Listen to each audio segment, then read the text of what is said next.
My name is James Williams Jr. Welcome to Kung Fu Habit number 2. It is Friday still. It is the 8th day of July. And summer seems to be flying by for most people, not flying by fast enough for me. So I'm coming to you guys to first tell you let's all pray for the 6 or 5 dead officers that were killed in Texas yesterday and their families. Let's also pray that we find some way of fixing this problem between civilians and cops because it really needs to be addressed. We just got some new officers here in Charlottesville, so let's hope that they are the cream of the crop, like they said on the news, and can stand out and do what they need to do and deal with police and race relations with people of color, among other things. Now, the thing is, as a former member of the National Guard, I take the same oath that they took. It's like a state mandate oath for whatever reason. The Army oath and the cop oath is pretty much the same about defending against foreign and domestic terrorism. Now everybody's jumping up and down and telling people this and that and what they would do in this situation. Well, here's the truth on that. No one knows how they're going to act in a crisis situation until you are actually in a crisis situation. Even a soldier like myself, I very well may go into panic mode. I may forget my training. I may revert back to just being an old civilian. I may revert to being a cowardly little mugwai lying in a corner or something. You don't know what you're going to do without the proper training. And even with the proper training, you are entitled to fuck up because you are a human being. But in your process of screwing up, don't try to take out everything in sight because you don't want to make a mistake. And everybody's entitled to make a mistake, but don't make any costly mistakes because costly mistakes can't be dealt with right away. There's a lot of red tape. There's a lot of reprimands. There's a lot of things going to be happening in the next couple of months or weeks, depending on how fast the judicial system handles these incidences. And you know, I implore everyone out here to step back and take a breath. You know, there's just as many good cops as bad cops. I made a video last night, and before I got to post it, I had already said that there's going to be blood. There's going to be real blood, and the real blood was going to be spilled. And sure as shit, before I could post it, because I usually, when I make my films, I try to post everything by 11 so that I can go to bed Eastern Standard Time. And I had just caught on the news at 11:05, and it's like, well, the count was 5 at the time. 5 cops in Texas that were killed, and by the next day, well, it was 6. It was 4 cops, I think. Whatever. You guys know by now how many cops it was. But the count at 11, it was believed to be 4 cops, and I'm sitting there thinking to myself, I just freaking said that real blood was going to be spilled. So I implore all you people who own weapons of any kind, before you go outside and do something stupid, before you attack law enforcement, and before you let past history of men of color and law enforcement get involved in your life, take a deep step back, take a deep breath, assess the situation before you go out and create another situation. A lot of these things can be prevented if people just swallow their pride and stop being assholes. If we all just take a step back and try to look at what's going to happen instead of making things happen. You can't make progress happen in a speedy content by killing innocent people. That doesn't help the situation. It doesn't help it at all.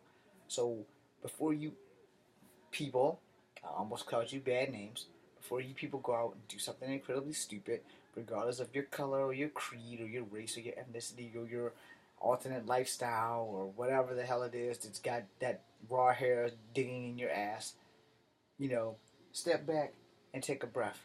Because if you go out and take somebody's life to make a statement, the only thing you're going to do is ruin lives. You're going to take somebody's mom or their dad or their brother or their sister or their cousin.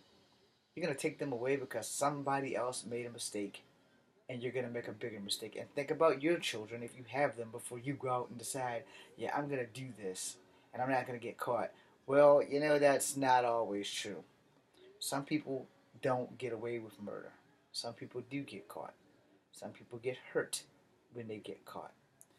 So my advice to everyone, except for soldiers, because we know the drill, you know, we don't want to make this country a warring state.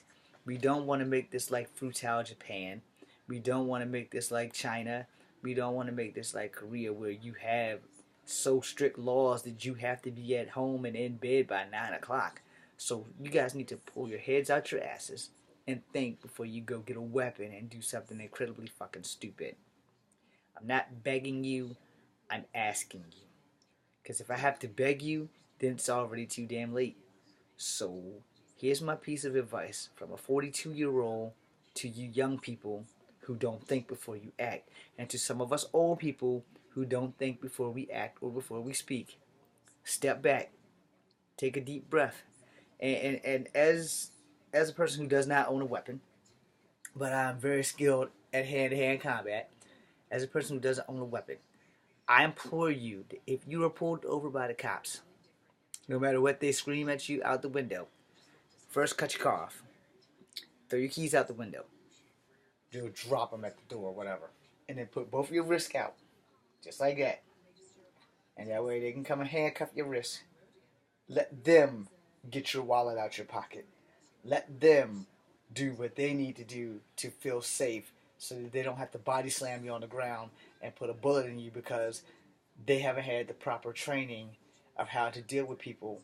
There are special needs peoples out here, and not all cops know hand signs. So if you're deaf and you get pulled over, God forbid that you can't hear what the cop is saying, and then you could wind up dead. There has to be a compromise somewhere. There has to be a liaison officer to fix these problems.